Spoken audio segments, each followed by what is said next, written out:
नमस्कार, DD news में आपका स्वागत है। मैं हूं चंद्रशेखर जोशी और आइए सबसे पहले आपको दिखाते हैं इस वक्त की हेडलाइंस। प्रधानमंत्री मोदी ने कहा, भारत आज रुकने के मूड में नहीं। पीएम ने कहा, दुनिया में भांति भांति के रोड ब्लॉक और स्पीड ब्रेकर, तब अनस्टॉपेबल भारत की चर्चा बहुत स्वाभाविक।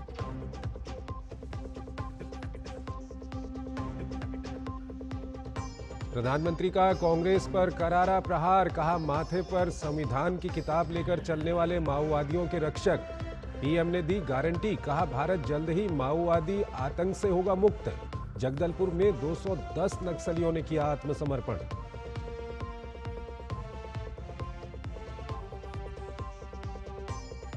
मिशन बिहार पर केंद्रीय गृह मंत्री अमित शाह, महागठबंधन के जंगल राज पर करारा प्रहार, कहा, इस साल महादिवाली मनाएगा एनडीए।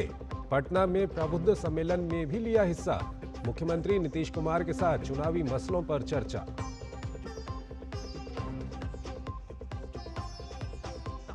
बिहार में पहले चरण के नामांकन का काम पूरा, दोनों गठबंधनों के दिग्गजों ने भरा पर्चा।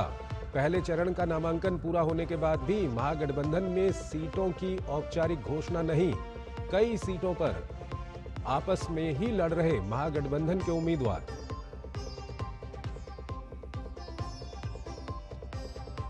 गुजरात में भूपेंद्र पटेल मंत्रिमंडल का विस्तार, 22 नए मंत्रियों ने ली शपथ। सीएम समेत कुल मंत्रियों की संख्या बढ़कर हुई 26। हर्ष सांघवी बने राज्य के उप मुख्यमंत्री।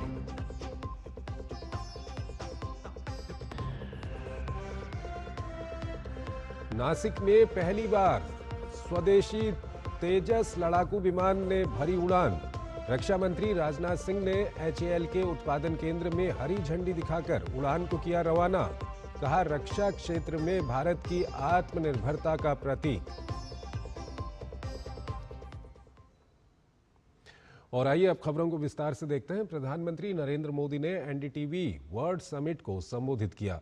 दिल्ली के भारत मंडपम में हुए इस सम्मेलन में श्रीलंका की प्रधानमंत्री डॉक्टर हरिनी अमरसूरिया, ब्रिटेन के पूर्व पीएम ऋषि सुनक, ऑस्ट्रेलिया के पूर्व प्रधानमंत्री टोनी एबॉट सहित जानी मानी हस्तियों ने हिस्सा लिया। दिल्ली में एनडीटीवी वर्ल्ड समिट को संबोधित करते हुए प्रधानमंत्री नरेंद्र मोदी ने विकास और समृद्धि की नई इबारत लिख रहे भारत को सराहा। कहा, आज दुनिया भारत को आशा से देख रही है।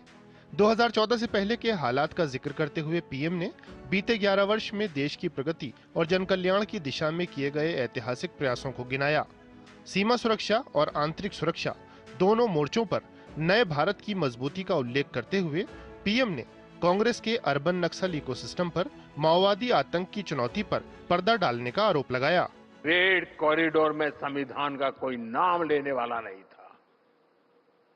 और मैं बहुत जिम्मेवारी से कहता हूं कि जो माथे पर संविधान की किताब लेकर के नाचते हैं ना, वे आज भी ये माओवादी आतंकियों जो संविधान को नहीं मानते हैं, इनकी रक्षा के लिए दिन रात लगा देते हैं। पीएम ने कहा कि दशकों तक माओवादी आतंक के पीड़ितों का दुख दर्द देशवासियों के सामने नहीं आने दिया गया। इस चुनौती के खिलाफ अपनी सरकार के ठोस एक्शन को रेखांकित करते हुए पीएम ने कहा कि 11 वर्ष पहले तक देश के 125 जिले माओवादी आतंक से प्रभावित थे। आज ये संख्या सिर्फ 11 रह गई है। इनमें भी 3 ही जिले सर्वाधिक प्रभावित हैं। बीते दशक में हजारों नक्सलियों ने हथियार डाले हैं।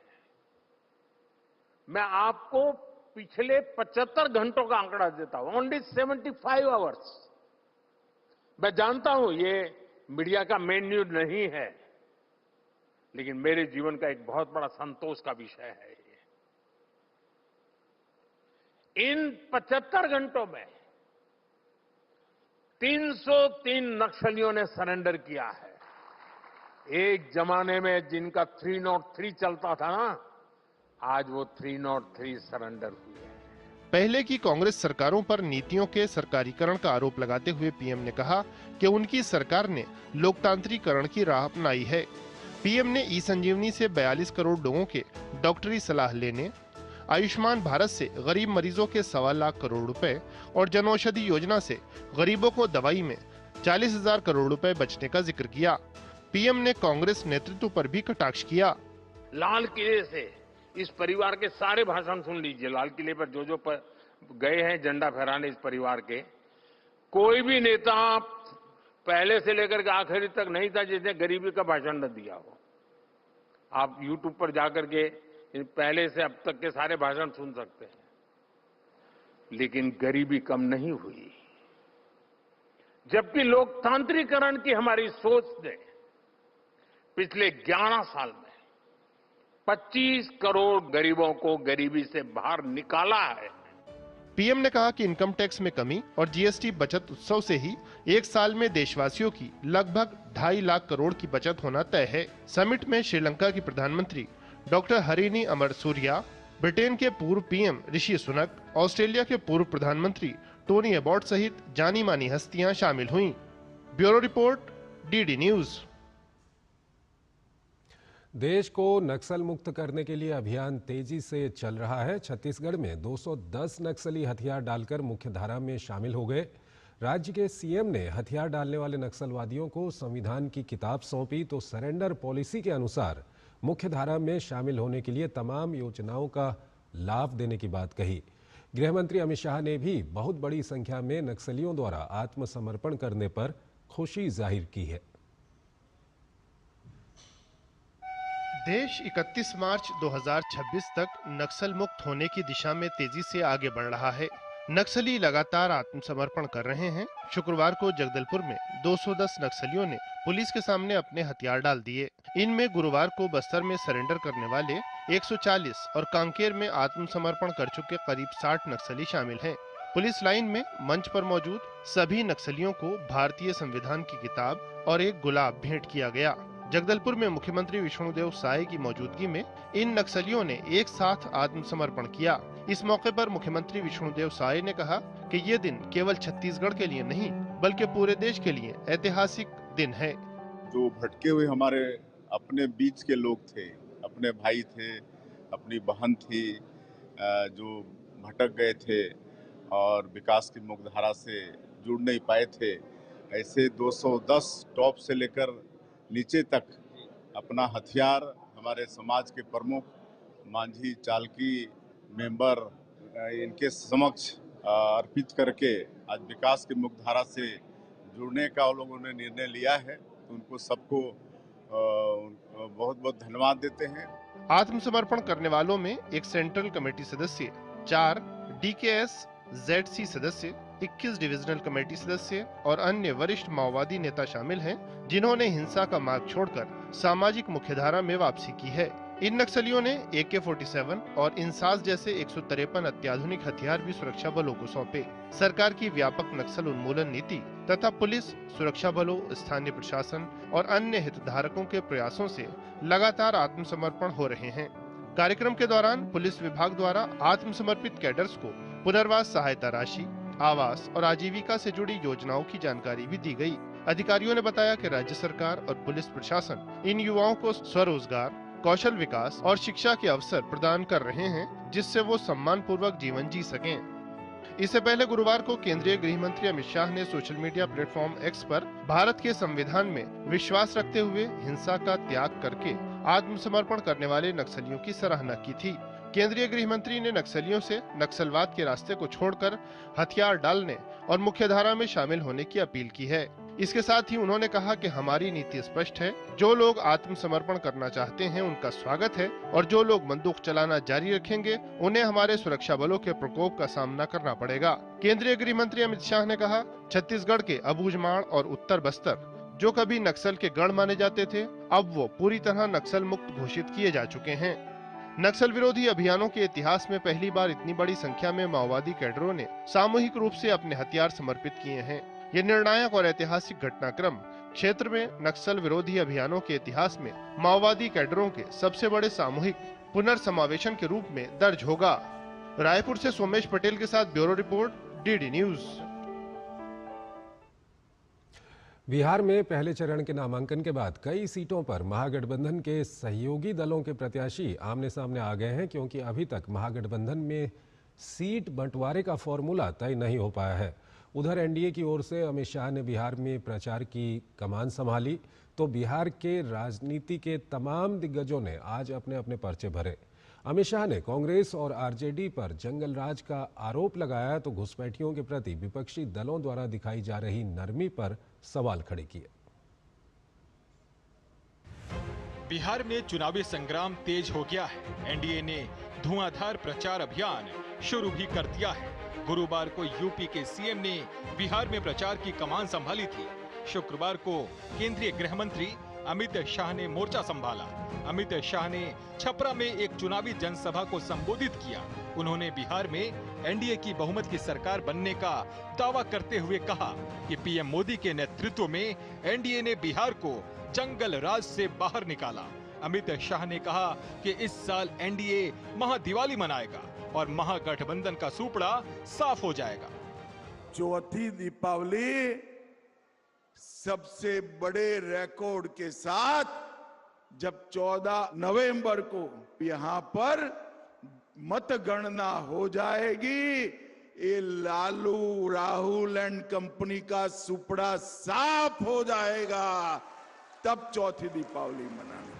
अमित शाह ने पटना में बुद्धिजीवियों के सम्मेलन में भी हिस्सा लिया और कहा कि जिस बिहार ने आजादी से पहले और बाद में लोकतंत्र पर हमले के खिलाफ लड़ाई का नेतृत्व किया था, वो बिहार अचानक ऐसा कैसे हो गया कि उसे एक पिछड़े राज्य के रूप में जाना जाता है। इसके लिए जिम्मेदार लोगों को सबक सिखाने की जरूरत है। इससे पहले अमित शाह ने पटना में मुख्यमंत्री नीतीश कुमार से मुलाकात की। अमित शाह के साथ उप मुख्यमंत्री सम्राट चौधरी और बीजेपी प्रदेश अध्यक्ष दिलीप जायसवाल, जेडीयू के कार्यकारी अध्यक्ष संजय झा समेत भाजपा और जेडीयू के कई बड़े नेता मौजूद रहे। बिहार विधानसभा चुनाव के नामांकन का काम जोर शोर से जारी है, जहां तमाम दलों के प्रत्याशी अपनी अपनी पार्टी के स्टार प्रचारकों के साथ नामांकन कर रहे हैं। बिहार सरकार के मंत्री मंगल पांडे ने सिवान में नामांकन दाखिल किया। उनके नामांकन जुलूस में उत्तराखंड के मुख्यमंत्री पुष्कर सिंह धामी और उत्तर प्रदेश के उप मुख्यमंत्री केशव प्रसाद मौर्य शामिल हुए। तो वहीं बेगूसराय में बीजेपी प्रत्याशी कुंदन कुमार ने नामांकन किया, जिनके जुलूस में महाराष्ट्र के मुख्यमंत्री देवेंद्र फडणवीस शामिल हुए। बीजेपी सहित एनडीए के तमाम उम्मीदवारों ने पहले चरण के लिए अपने अपने पर्चे भर दिए हैं। तो बीजेपी ने बिहार में फिर से एनडीए सरकार बनने का दावा किया है। मोदी जी और नीतीश जी, इनका जादू बिहार पर चल रहा है और ये जो हमारा एनडीए है, चिराग पासवान जी है, मांझी जी है, उपेंद्र कुशवाहा जी है, ये सब मिलकर एक बहुत अच्छी जीत बिहार में दर्ज करेंगे, ऐसा मुझे विश्वास है। आज प्रधानमंत्री मोदी जी के नेतृत्व में गरीब कल्याण के लिए भी अंत्योदय के लक्ष्य को लेकर अनेक योजनाएं आगे बढ़ाई जा रही हैं। भाइयों बहनों, कांग्रेस के समय में केवल गरीबी हटाओ के नारे दिए जाते थे, लेकिन आज मोदी सरकार में गरीबों के लिए काम किया जाता है, उनके उत्थान का काम किया जाता है। बिहार चुनाव में एनडीए बहुत बड़ी विजय की ओर बढ़ रहा है। 2025 में 2006 दोहराता हुआ बिहार दिख रहा है और बिहार की जो सरकार बनने जा रही है वो भारत के विकास को एक और गति देने का काम करेगी।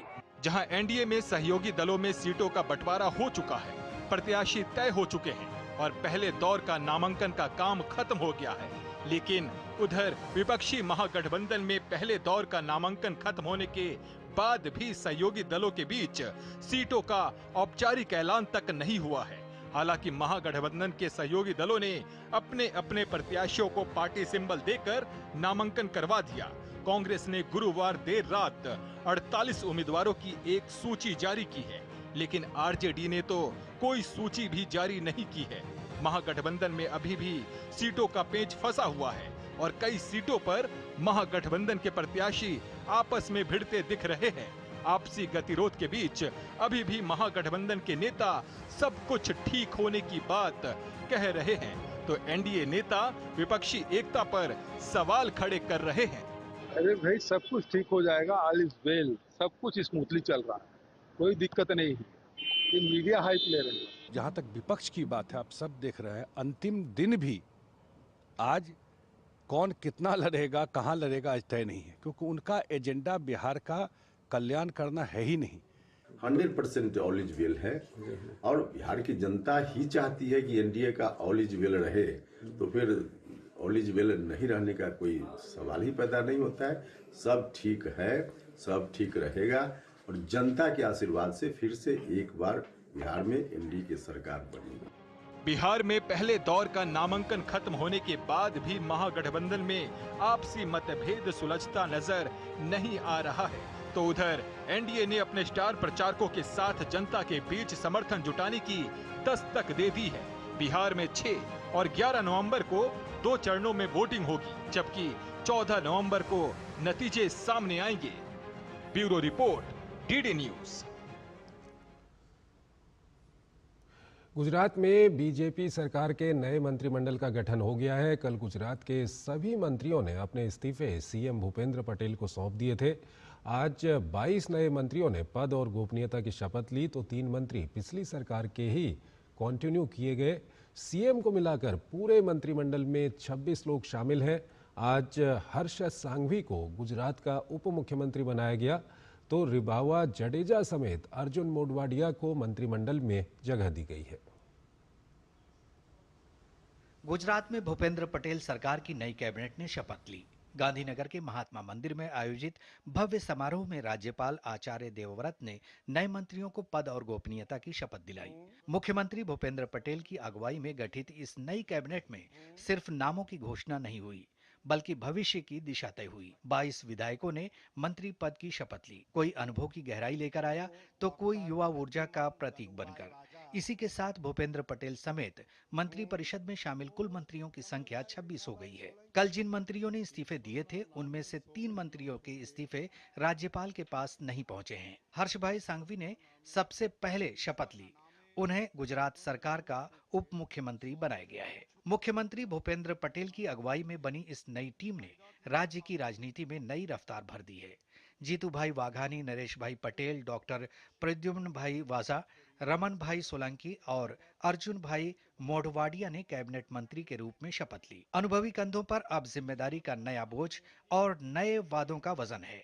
वहीं ईश्वर सिंह पटेल, प्रफुल्ल भाई पंशेरिया और मनीषा बेन वकील ने राज्य मंत्री स्वतंत्र प्रभार के तौर पर शपथ ग्रहण की। ये संकेत था कि संगठन ने संतुलन और प्रतिनिधित्व दोनों का ध्यान रखा है। इनके साथ कांति भाई अमृतिया, रमेश भाई कटारा, दर्शना बेन वाघेला, कौशिक भाई वेकारिया, संजय सिंह महिडा, स्वरूप जी ठाकुर, रिवाबा जडेजा, पूनम चंद बरंडा, प्रवीण भाई माली, जयराम भाई गामित, त्रिकम भाई छंगा और कमलेश भाई पटेल ने भी शपथ लेकर सरकार की नई टीम को पूरा आकार दिया। यहाँ पर सभी क्षेत्र को और सभी समाज को प्रतिनिधित्व दिया है। एक समतोल विधानमंडल आज मोदी साहब ने यहाँ पर बनाया है, उसका बहुत बड़ा फायदा गुजरात के लोगों को होगा और गुजरात जो विकसित गुजरात है और ज्यादा विकसित बनेगा। मंत्रिमंडल विस्तार के बाद गांधीनगर में मुख्यमंत्री भूपेंद्र पटेल की अध्यक्षता में नई कैबिनेट की पहली बैठक हुई। बैठक के दौरान सरकार की प्राथमिकताओं पर चर्चा की गई। गांधीनगर के महात्मा मंदिर में शपथ की गूंज थम चुकी है, लेकिन इस गूंज की प्रतिध्वनि अब पूरे गुजरात में सुनाई दे रही है। भूपेंद्र पटेल के नेतृत्व में नई टीम ने आज सिर्फ मंत्रालय की जिम्मेदारी नहीं संभाली, बल्कि गुजरात के भविष्य की कमान अपने हाथों में ली है। पुराने अनुभव और नए जोश का ये संगम राज्य की राजनीति में नई दिशा और नई ऊर्जा लेकर आया है। अब निगाहें इस नई कैबिनेट पर होंगी, जो आने वाले दिनों में विकास की रफ्तार और जनता के विश्वास की डगर तय करेगी। मेघना देव की रिपोर्ट, डीडी न्यूज, गुजरात। रक्षा क्षेत्र में भारत ने आज आत्मनिर्भरता हासिल करने के मोर्चे पर बड़ी सफलता हासिल कर ली है। भारत का पहला मेड इन इंडिया लड़ाकू विमान तेजस अपने नए वर्जन के साथ पहली उड़ान भर चुका है। रक्षा मंत्री राजनाथ सिंह ने तेजस के अपग्रेडेड वर्जन का फ्लैग ऑफ किया। रक्षा मंत्री ने कहा कि भारत आज 65% स्वदेशी रक्षा निर्माण की काबिलियत हासिल कर चुका है और जल्द ही 100% आत्मनिर्भरता हासिल कर लेगा। भारत के इस नए और उन्नत तेजस को लेकर दुनिया के कई देश अपनी रुचि दिखा चुके हैं।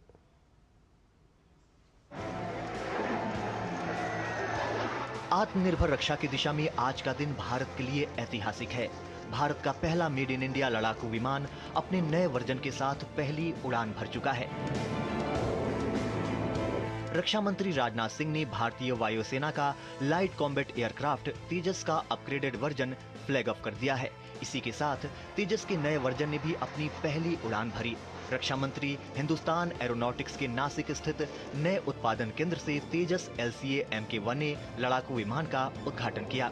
रक्षा मंत्री ने LCA Mk1A की तीसरी उत्पादन लाइन और HTT-40 विमान की दूसरी उत्पादन लाइन का भी उद्घाटन किया। इस दौरान रक्षा मंत्री ने HTT-40 ट्रेनर LCA तेजस मार्क 1A के लिए HEL विनिर्माण सुविधा का भी दौरा किया।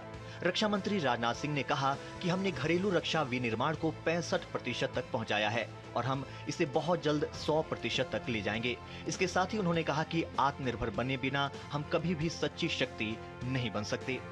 आज ये हिंदुस्तान एरोनॉटिक्स लिमिटेड द्वारा निर्मित light combat aircraft mark 1A तेजस की थर्ड प्रोडक्शन लाइन का उद्घाटन हो रहा है।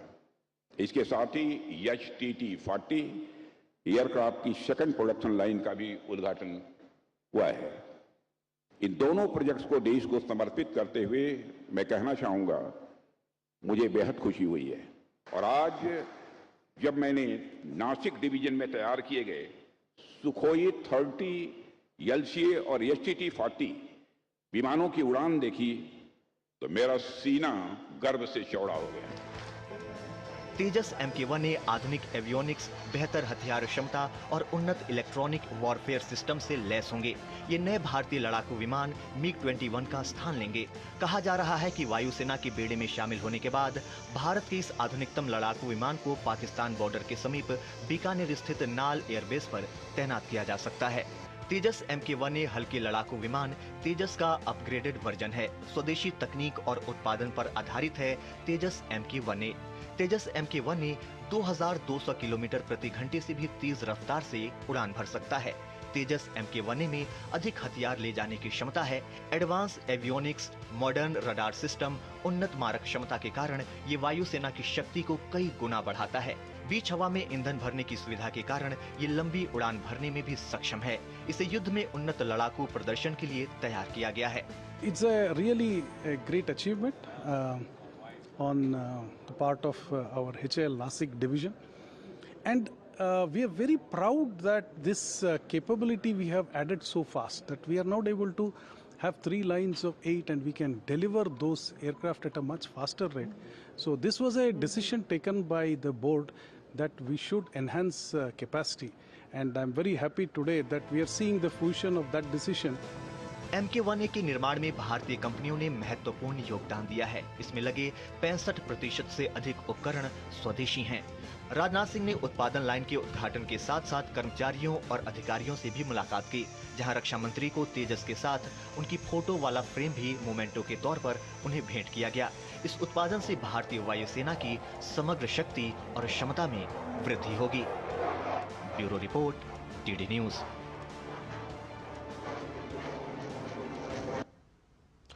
लद्दाख में 24 सितंबर को हुई हिंसक झड़प और 4 लोगों की मौत के मामले में केंद्र सरकार ने न्यायिक जांच के आदेश दिए हैं। घटना की न्यायिक जांच के लिए सुप्रीम कोर्ट के पूर्व न्यायाधीश डॉक्टर जस्टिस BS चौहान को नियुक्त किया गया है। जांच में डॉक्टर जस्टिस BS चौहान के सहयोग के लिए सेवानिवृत्त जिला एवं सत्र न्यायाधीश, न्यायिक सचिव मोहन सिंह परिहार और IAS तुषार आनंद प्रशासनिक सचिव लद्दाख को नियुक्त किया गया है। गृह मंत्रालय ने लद्दाख प्रशासन को सभी प्रशासनिक और लॉजिस्टिक सहयोग उपलब्ध कराने का निर्देश दिया है। ये न्यायिक जांच लेह में घटी घटना की परिस्थितियों, पुलिस कार्रवाई और 4 लोगों की मौतों के कारणों की जांच करेगी। गृह मंत्रालय ने न्यायिक जांच के लिए अधिसूचना जारी की है।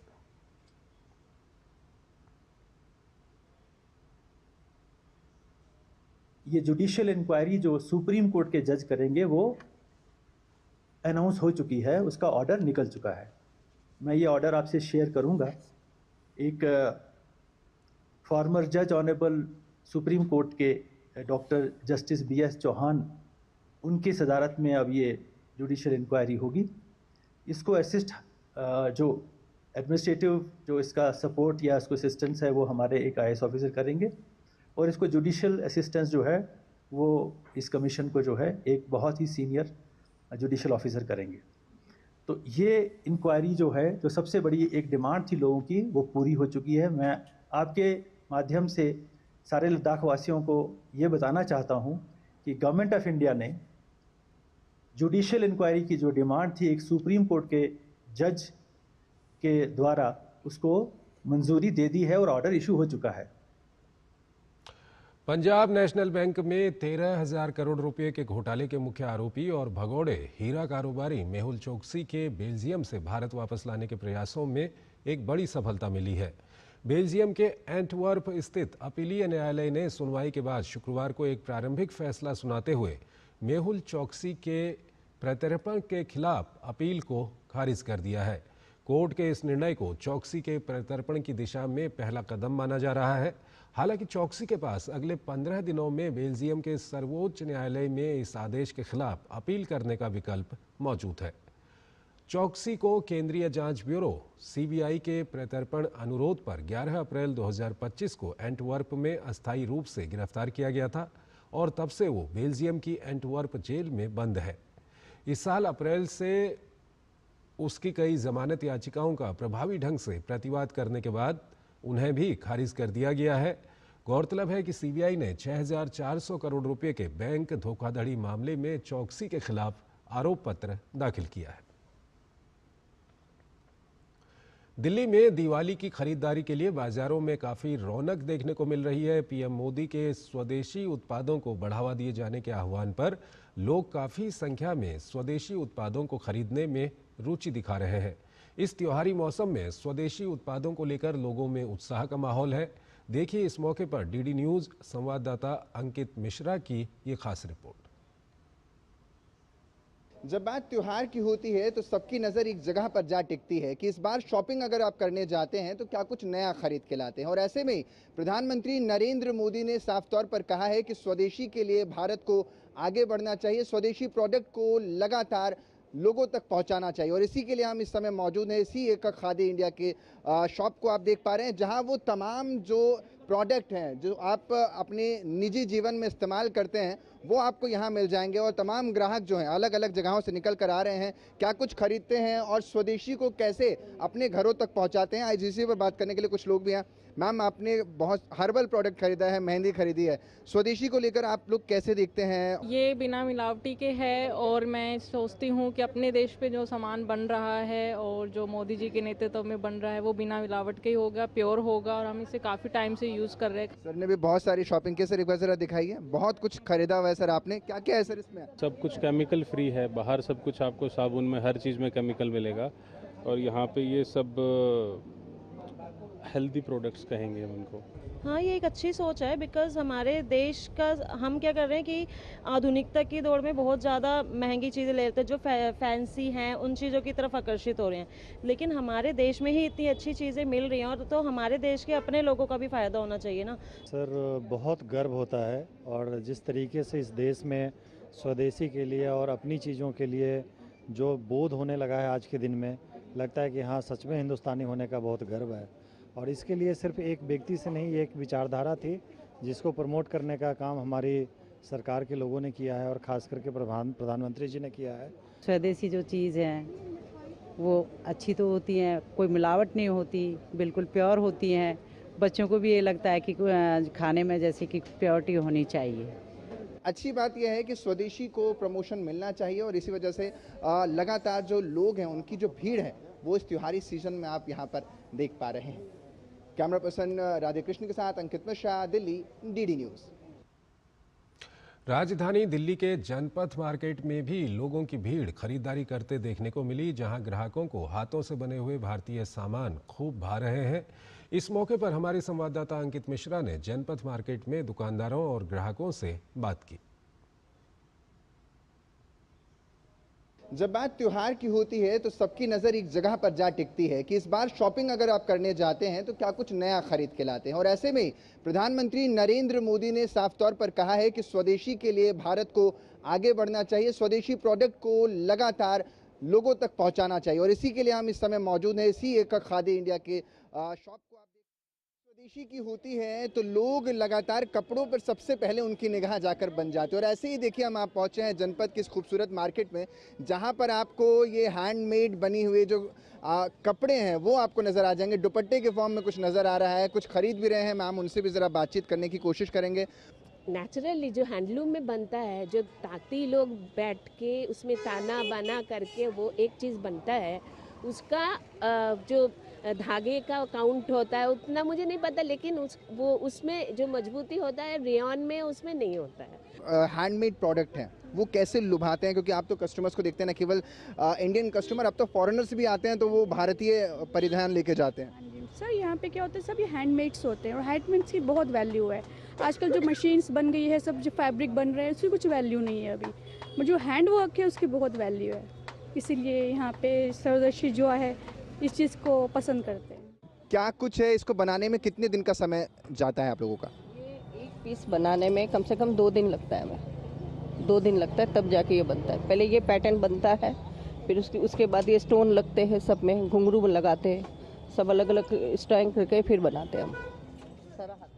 तो देखिए सारा कुछ हाथ का काम है और आभूषण भी यहाँ पर आपको नज़र आ जाएंगे, साथ ही कपड़े भी आपको यहाँ नज़र आ जाएंगे और कस्टमर्स जो हैं वो खासा यहाँ लेने के लिए पहुँचते हैं।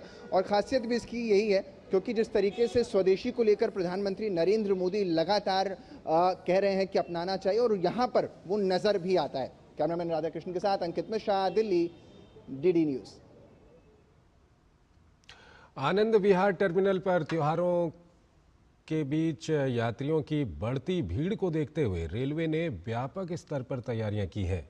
यात्रियों की सुविधा के लिए अतिरिक्त टिकट काउंटर और हेल्प डेस्क स्थापित किए गए हैं। प्लेटफॉर्म्स पर स्वच्छता, प्रकाश और सुरक्षा व्यवस्था को सुदृढ़ किया गया है।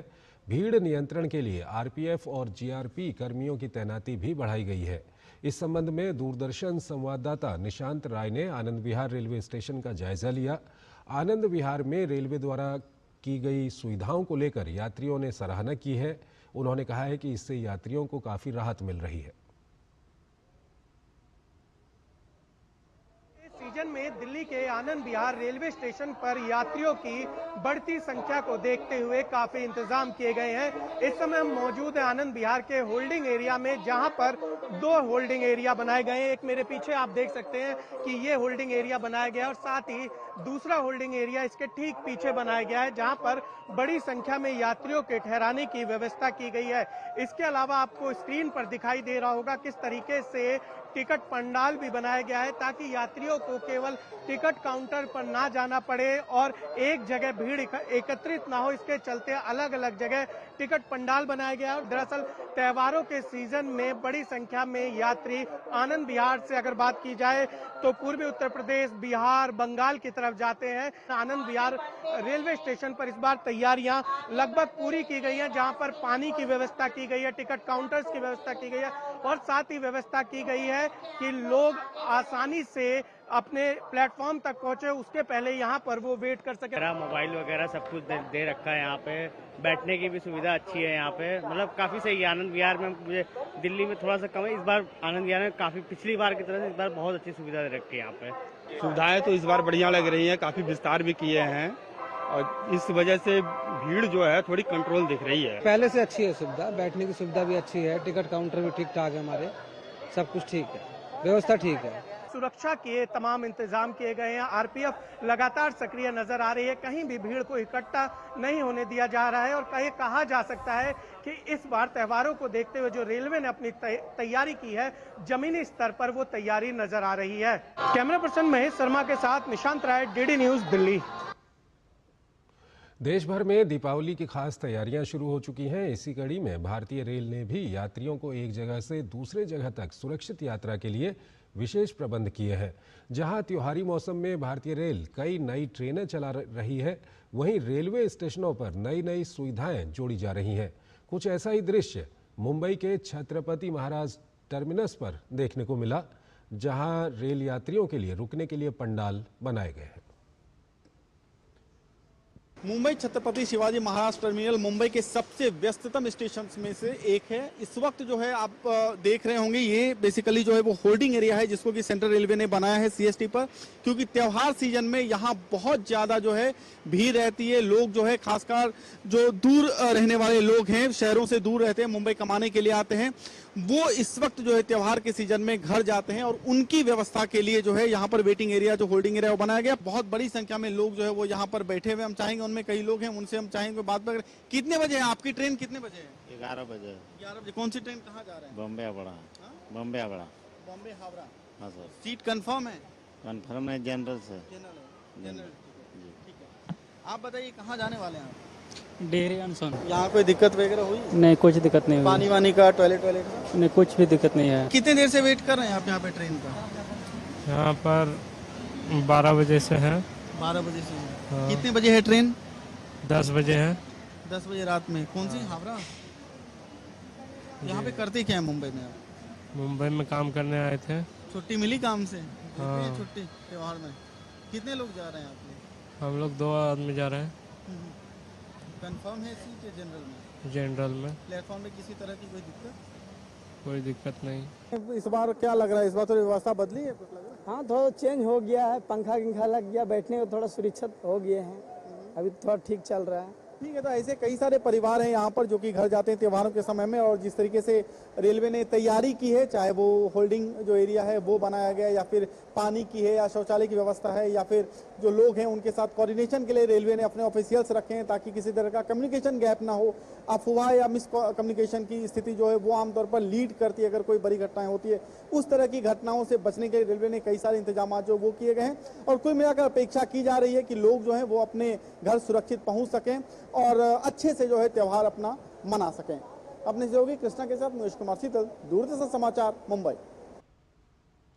त्योहारी मौसम में किसी तरह की अप्रिय घटना को टालने के लिए मध्य रेलवे के मुंबई डिवीजन ने भी विशेष व्यवस्था की है।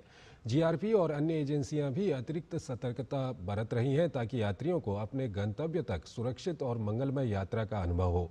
वहीं प्लेटफॉर्म्स पर मूल जरूरतों की उपलब्धता सुनिश्चित करने के साथ साथ मध्य रेलवे कुल 1670 विशेष रेलगाड़ियां इस बार चला रहा है। त्योहारों में लोग अपने घरों तक आराम से सुविधाजनक तरीके से पहुंच पाए और उनकी डिग्निटी मेंटेन रहे, इसको इंश्योर करने के लिए भारतीय रेल ने कई कदम उठाए हैं। यात्रियों के चाहे वो रहने का इंतजाम हो, जो कि प्लेटफॉर्म पर, अलग अलग प्लेटफॉर्म पर किया गया है, जहां आमतौर पर बहुत ज़्यादा भीड़ जो है वो उमड़ती है त्योहारों के सीजन में, या फिर उनकी जो देखरेख या फिर जो महिलाएं हैं उनको लेकर किस तरीके से उनके सामने किसी तरह की असुविधा या संशय की स्थिति नहीं रहे, इसको इंश्योर करने के लिए कई सारे स्टेप जो है वो लिए गए। हमारे साथ जो है डॉक्टर स्वप्निल लीला है, जो कि CPRO हैं सेंट्रल रेलवे के। सर, क्या क्या इंतजाम जो है वो किए गए हैं यात्रियों की भीड़ को देखते हुए? देखिए, मध्य रेलवे ने हर साल की तरह इस साल भी यात्रियों को अपने गंतव्य तक, अपने गांव तक, अपने परिवारों के साथ में दीपावली का त्यौहार मनाने के लिए जाने के लिए लगभग 1670 एडिशनल ट्रेनें, जो स्पेशल ट्रेनें हैं, उनका इंतज़ाम किया है, जिसमें और साथ ही साथ में इन स्पेशल ट्रेनों के अलावा यात्रियों को स्थानकों पे भी कोई परेशानी ना हो, इसके लिए होल्डिंग एरिया बना रहे हैं। जैसे कि छत्रपति शिवाजी महाराज टर्मिनस का होल्डिंग एरिया आप देख सकते हैं। इसमें पानी का जो प्रबंध है, प्रावधान सारे यात्रियों के लिए किया गया है। साथ ही साथ में टॉयलेट्स की अरेंजमेंट की गई है। गर्मी में किसी को दिक्कत ना हो इसलिए फैंस की अरेंजमेंट की गई है। यात्रियों के लिए लगभग ये 300 स्क्वायर मीटर से ज़्यादा का एरिया जो है यहाँ पे उपलब्ध कराया गया है। इसी के साथ में हम सभी यात्रियों को जब भी ट्रेन का आगमन होता है उसके बाद में RPF और कमर्शियल स्टाफ के माध्यम से कतारबद्ध तरीके से हम लोग ट्रेन तक ले जा रहे हैं और ट्रेन में बिठा रहे हैं, जिसके चलते किसी प्रकार की किसी अनहोनी घटना का और साथ ही साथ में किसी का क्रम गलत होने का, या कोई आगे चला गया, कोई पीछे चला गया, कोई परिवार बिछड़ गया, ऐसी कोई घटनाएं ना हो, इसका भी प्रयास कर रहे हैं। इसके चलते अब अभी तक आप देख रहे हैं भीड़ का जो समायोजन है बहुत अच्छे तरीके से हो रहा है। कहीं पे भी किसी प्रकार की ज़्यादा भीड़ नहीं दिख रही है। यात्री सुकून से और सुरक्षितता के साथ में अपने गंतव्यों के लिए प्रस्थान कर रहे हैं। बहुत बहुत धन्यवाद। तो इसके साथ ही जो शटल सर्विस है वो ऑलरेडी चल रही है, जैसे कि महिलाएं हैं या फिर बच्चे हैं तो उनको वहां तक प्लेटफॉर्म तक पहुंचाने के लिए शटल सुविधाएं जो बेसिकली EV कार्स होती है वो भी ऑलरेडी जो है वो एक्टिवेट हैं सारे प्लेटफॉर्म पर। कुल मिलाकर सेंट्रल रेलवे और साथ में पूरे भारतीय रेल की तरफ से पूरी तैयारी की जा रही है, पूरी कोशिश की जा रही है कि जो लोग हैं जो घर जाना चाह रहे हैं त्योहार के मौसम में उनको किसी तरह की दिक्कत ना हो, और उसके लिए जो है भारतीय रेलवे कटिबद्ध भी हमेशा से रहा है। अपनी सहयोगी कृष्णा के साथ महेश कुमार शीतल, दूरदर्शन समाचार, मुंबई। रक्षा मंत्री राजनाथ सिंह ने यूपी की राजधानी लखनऊ में व्यापारी मिलन समारोह को संबोधित करते हुए कहा कि GST सुधार ने देश की आर्थिक प्रणाली को कुशल और पारदर्शी बनाया है।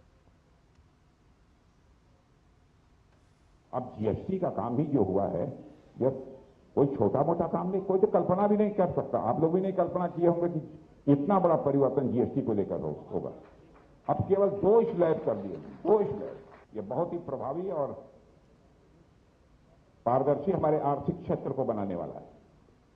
यह जो सुधार हुआ है जीएसटी का हमारे पूरे आर्थिक तंत्र को प्रभावी भी बनाएगा और पारदर्शी भी बनाएगा। डिजिटल क्रांति आ गई है।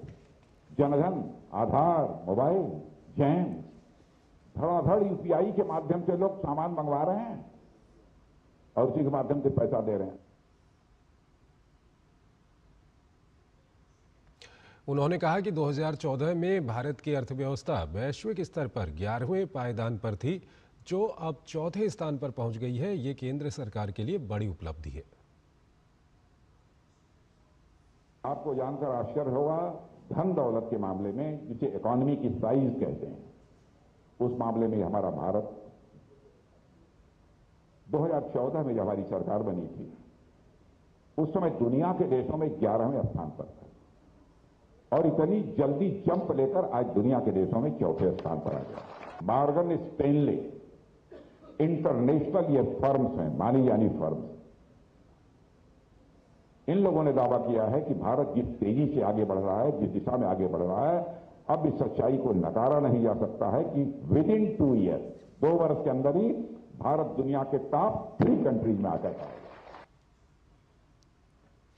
वित्त मंत्री निर्मला सीतारमण ने सांसद क्षेत्र विकास निधि के तहत 435 करोड़ रुपए की लागत से कर्नाटक के कुडलिगी में इमली और मूंगफली प्रसंस्करण इकाई का उद्घाटन किया। वित्त मंत्री ने प्रसंस्करण इकाई में मौजूद मूंगफली के छिलके निकालने, भूनने और चक्की तैयार करने वाली मशीनों का भी निरीक्षण किया। इस प्रसंस्करण इकाई का निर्माण केंद्र सरकार और नाबार्ड के सहयोग से किया गया है। इस मौके पर निर्मला सीतारमण ने कहा कि सभी किसानों को इमली और मूंगफली प्रसंस्करण इकाइयों का लाभ उठाना चाहिए। देश के हर राज्य और हर हिस्से को विकास की राह पर ले जाना प्रधानमंत्री नरेंद्र मोदी की प्राथमिकता है। त्रिपुरा में बांग्लादेशी पशु तस्करों की मौत से जुड़ी एक घटना के संबंध में मीडिया के सवालों के जवाब में विदेश मंत्रालय के प्रवक्ता रणधीर जायसवाल ने कहा, 15 अक्टूबर 2025 को भारतीय क्षेत्र में लगभग 3 किलोमीटर अंदर त्रिपुरा में एक घटना हुई जिसमें 3 बांग्लादेशी तस्कर मारे गए। बांग्लादेश के 3 बदमाशों के एक समूह ने अंतर्राष्ट्रीय सीमा पार कर भारतीय क्षेत्र के विद्याबिल गांव से मवेशी चुराने का प्रयास किया। विरोध करने पर उन्होंने स्थानीय ग्रामीणों पर लोहे के डंडों और चाकुओं से हमला कर एक ग्रामीण की हत्या कर दी। आपसी झड़प में 2 तस्कर की मौत हो गई और तीसरे ने अगले दिन अस्पताल में दम तोड़ दिया। तीनों तस्करों के शव को बांग्लादेश को सौंप दिया गया है। पुलिस केस दर्ज कर मामले की जांच कर रही है। रणधीर जायसवाल ने कहा कि इस घटना से स्पष्ट हो गया है कि अंतर्राष्ट्रीय सीमा पर बांग्लादेश को अपराधों और तस्करी को रोकने के लिए आवश्यक कदम उठाने चाहिए। केंद्रीय रेल, सूचना एवं प्रसारण, इलेक्ट्रॉनिकी एवं सूचना प्रौद्योगिकी मंत्री अश्विनी वैष्णव और ब्रिटेन के पूर्व प्रधानमंत्री ऋषि सुनक की शुक्रवार को मुलाकात हुई। केंद्रीय मंत्री अश्विनी वैष्णव ने उन्हें फरवरी 2026 में नई दिल्ली में आयोजित होने वाले AI इम्पैक्ट समिट में आमंत्रित भी किया। केंद्रीय मंत्री ने सोशल मीडिया प्लेटफॉर्म X पर तस्वीर के साथ इसकी जानकारी साझा करते हुए लिखा, ब्रिटेन के पूर्व प्रधानमंत्री ऋषि सुनक के साथ अच्छी बातचीत हुई। उन्होंने सेमीकंडक्टर और इलेक्ट्रॉनिक्स के क्षेत्र में भारत की प्रगति की सराहना की। उन्हें आगामी AI इम्पैक्ट समिट में आमंत्रित किया।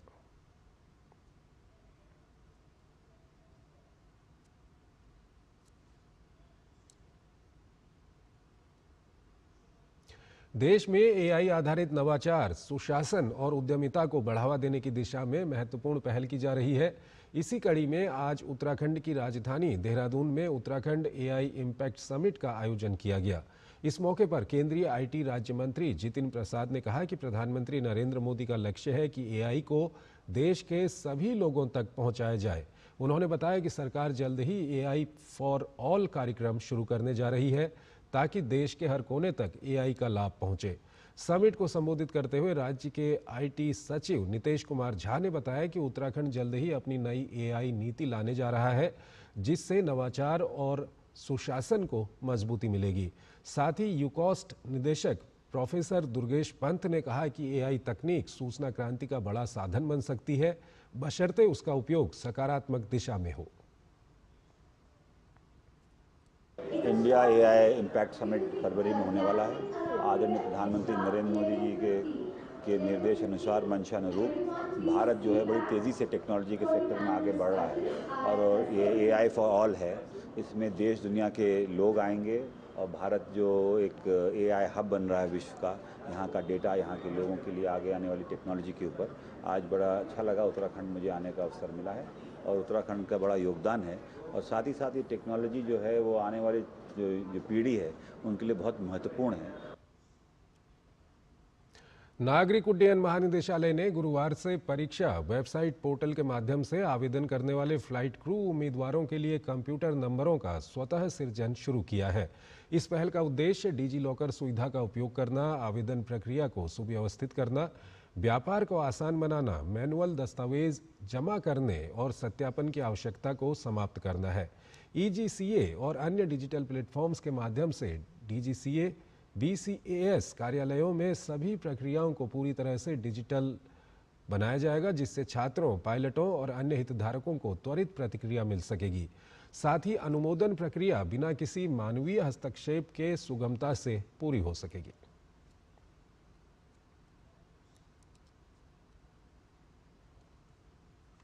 भारत आत्मनिर्भर भारत पहल के तहत अपनी वायु शक्ति के लिए महत्वपूर्ण तकनीकों के स्वदेशी विकास पर जोर दे रहा है। ये मुख्य रूप से अगली पीढ़ी के लड़ाकू विमानों, उनके मुख्य प्रणालियों और उन्नत हथियारों पर केंद्रित है। नई दिल्ली में वायु शक्ति के लिए महत्वपूर्ण तकनीकों के स्वदेशी विकास पर एक सम्मेलन आयोजित किया गया। इसमें भारत के रक्षा विशेषज्ञों ने भाग लिया। कार्यक्रम को उप वायुसेना प्रमुख एयर मार्शल नर्मदेश्वर तिवारी ने संबोधित किया। ऑपरेशन सिंदूर में वायुसेना की निर्णायक भूमिका पर प्रकाश डालते हुए भारतीय वायुसेना के उप प्रमुख ने विश्व की वर्तमान अनिश्चित भू राजनीतिक स्थिति में वायु शक्ति की भूमिका पर बल दिया। Many such places, things are unsettled, whether it is the Middle East, whether it is Europe, and other places. And in all these places, what has come is that air power no more plays a supportive role. Nations will look at, when it comes to having strategic independence, whether it needs to have leadership in technologies, and where we need to invest not only resources and financial resources, but also the human resource. वहीं भारत के रक्षा सचिव राजेश कुमार सिंह ने कार्यक्रम को संबोधित करते हुए कहा कि सामरिक और नीतिगत दृष्टिकोण से हम सभी ऑपरेशन सिंदूर से लेकर रूस यूक्रेन संघर्ष और इजराइल हमास तक हाल के संघर्षों में वायु शक्ति की सर्वोच्चता को समझते हैं। ऑपरेशन अब अधिक नेट केंद्रित होते जा रहे हैं। हमें अधिक उन्नत तकनीकों का लाभ उठाकर अपनी रणनीतियों को अनुकूलित करने की आवश्यकता है। Sindoor made it clear that we will no longer succumb to that, to those kind of blackmail. The intent is in the future that terror attacks sourced from a particular part of the world as an instrument of state policy would be responded to. In that sense, we are widening the contours of possibility when it comes to conventional deterrence, even vis-a-vis nuclear powers. Modi सरकार ने GST की दरें घटाने का जो फैसला लिया था, उसका असर पूरे देश में देखने को मिल रहा है। जहां एक और लोगों ने खरीदारी में इजाफा किया है, तो ग्राहकों की बचत भी जमकर हो रही है। त्योहारी सीजन में बाजारों में जबरदस्त रौनक है, तो शहरों से लेकर गांवों तक हर जगह ग्राहकों की भीड़ नजर आ रही है। देश की अर्थव्यवस्था में सुधार की गूंज अब हर गली, हर बाजार तक पहुंच चुकी है। केंद्र सरकार के हालिया जीएसटी सुधारों ने आम जनता से लेकर कारोबारियों तक सबके चेहरों पर मुस्कान ला दी है। जीवन रक्षक दवाओं और हेल्थ इंश्योरेंस पर जीएसटी दर 0 कर दी गई है। सरकार का यह कदम उन लाखों परिवारों के लिए उम्मीद की किरण बना है जो इलाज के बढ़ते खर्च से जूझ रहे थे। ये सिर्फ टैक्स सुधार नहीं, बल्कि जनजीवन में राहत की एक नई शुरुआत है। इंश्योरेंस पे जीएसटी होना बड़ा घातक था। उसकी वजह से बर्डन पड़ रहा था। जिस देश में 90% लोग गरीब हों, वहाँ इंश्योरेंस पे जीएसटी बड़ी भारी पड़ रही थी। ये हटा के बहुत ही बढ़िया निर्णय है, सरकार का बहुत अच्छा निर्णय। पहले की अपेक्षा बहुत सरल हो गया है। सबसे बड़ा फायदा यह है कि प्रीमियम कम हो जाने की वजह से लोगों को जो इसका लाभ मिलेगा वो सबसे बड़ा लाभ होगा। हेल्थ इंश्योरेंस में जीएसटी 0% कर दी गई है। उसके द्वारा जो कैंसर की महंगी दवाएं होती थी, जो आम नागरिक और गरीब इंसान जो नहीं खरीद पाता था, वो आसानी से खरीद पाएगा और उसका सस्ते से सस्ता इलाज हो पाएगा। मैं सरकार के इस कदम की बड़ी प्रशंसा मैं करता हूँ। ये बड़ा ही सराहनीय प्रयास है सरकार का कि उन्होंने बीमा पॉलिसियों पर से जो जीएसटी खत्म कर दिया गया। इससे जहाँ एक तरफ बीमा का प्रीमियम की राशि कम हो जाती है, वहीं अन्य लोग भी बीमा कराने की ओर आकर्षित होंगे। इससे बहुत से लोग ऐसे थे कि जिनको बीमा की राशि भरने में इतनी ज़्यादा ये राशि हो जाती थी जीएसटी लगने के बाद कि जल्दी भरना संभव नहीं हो पाता था। केंद्र सरकार द्वारा जीएसटी में किए गए संशोधन से अलीगढ़ जिले के उद्यमी बहुत खुश हैं। उद्यमियों का कहना है कि इससे उद्यमियों, कारोबारियों के साथ साथ उपभोक्ताओं को भी बड़ी राहत मिली है। अभी जो जीएसटी की दरों को घटाया है, उससे निश्चित रूप से एमएसएमई हमारी लाभान्वित होगी, क्योंकि एमएसएमई हमारी छोटे छोटे उत्पादों से जुड़ी हुई है और छोटे उत्पादों की दरें कम होने से उनकी बिक्री भी बढ़ेगी। एमएसएमई द्वारा, सरकार द्वारा जो जीएसटी के अंदर 28% से लेकर 18% और किसी प्रोडक्ट्स के अंदर जो सरकार ने 5% तक का रिडक्शन ला करके दे दिया है, उससे हम छोटे व्यापारियों को तो बहुत ज़्यादा प्रॉफिट और बहुत ज़्यादा लाभान्वित हैं हम लोग। जीएसटी कम होने से सिर्फ हमें ही नहीं, जो व्यापारी हमसे जुड़ के काम करते हैं, जो हमें प्रोडक्ट सप्लाई करते हैं, रॉ मटेरियल, उनको भी थोड़ा सा दरों में फ़ायदा हुआ। पहले हमारा ये जो इसमें 12% की जीएसटी थी, सरकार ने इसमें बहुत अद्वितीय पहल करके 5% लाई है। उससे जो एंड यूज़र हैं उनको बहुत राहत मिली है। 7% का एक सीधा बेनिफिट मिल रहा है, तो उससे मार्केट में काफ़ी वो उछाल है। जीएसटी सुधार अब सिर्फ एक प्रणाली का सुधार नहीं रह गया है, ये नए भारत की आर्थिक सोच का प्रतीक बन चुका है। केंद्र सरकार की यह पहल दिखाती है कि सुधार केवल नीतियों की किताबों में नहीं, बल्कि हर नागरिक की जेब, जीवन और रोजगार में दिखने चाहिए। आज देश की अर्थव्यवस्था पहले से अधिक पारदर्शी है, व्यापार पहले से अधिक सरल है और भविष्य पहले से अधिक सशक्त दिखाई दे रहा है। जीएसटी सुधार ने भारत को एक मजबूत आर्थिक आधार दिया है, जहां विकास का रास्ता हर वर्ग तक पहुंच रहा है। Bureau report, DD news. तो इस बुलेटिन में फिलहाल इतना ही। आप बने रहिए डीडी न्यूज के साथ। नमस्कार।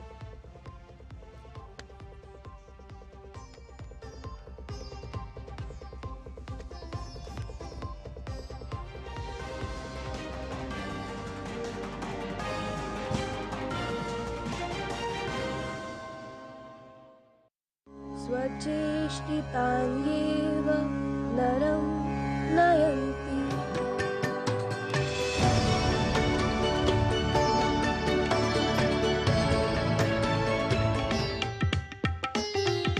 आयुर्वेद में चरक के अनुसार 13 और अष्टांग हृदय के अनुसार 14 वेग धारण है, जिसके वेग धारण नहीं करना चाहिए। स्वर्गे च स्वर्गलक्ष्मीस्त्वं मर्त्यलक्ष्मीश्च भूतले।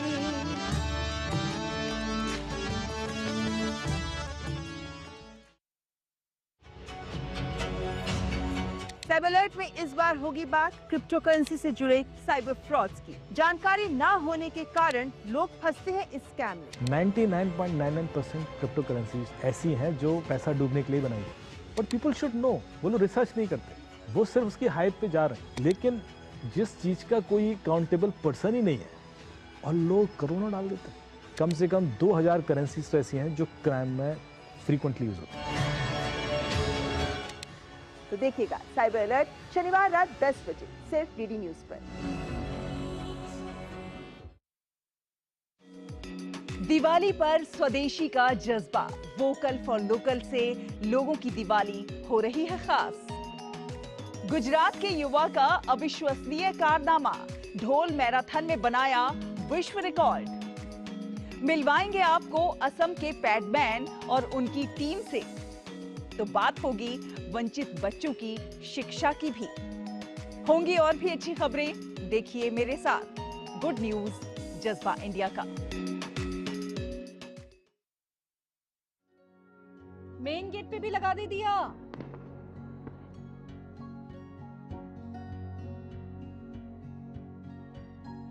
हाँ बोल। माँ यू सारी lights full on Diwali vibe. हाँ इतना प्रिटी लग रहा है। सब बहुत याद कर रहे हैं तुझे, पर तू है कि अपने काम में ही खोई हुई है। तुझे आज यहाँ होना चाहिए था। आई मिस यू टू माँ। और वैसे भी यहाँ पूरी दिवाली की सफाई मुझे अकेले करनी पड़ती है। अच्छा तू तो मेरा बड़ा हाथ बटाती थी। उल्टा तुझे छोड़कर अगर 2 मिनट के लिए भी मुझे किचन में जाना होता था ना, तो पूरा घर तू सर पर उठा लेती थी। वो कौन सा शो था तेरा? फौजी। वो लगाना पड़ता था मुझे। तुम कौन सा बिना टीवी के कुछ करती थी? माँ एक लिंक भेज रही हूँ, चेक करो जल्दी। ये क्या है? वेव्स, ब्योमकेश बख्शी, अलिफ लैला, ये तो सब मेरे फेवरेट शोज हैं। You will love this app माँ। अरे यहाँ तो श्रीमान श्रीमती भी है। तो फिर फौजी का एक एपिसोड साथ में देखे। चल बेटा, ब्रेन को भी भेज देगी लिंक। नई भी पुरानी भी, वेव्स OTT पे हर कहानी दिल से जुड़ी है। इस दिवाली पे जगाओ खुशियों की नई लहर।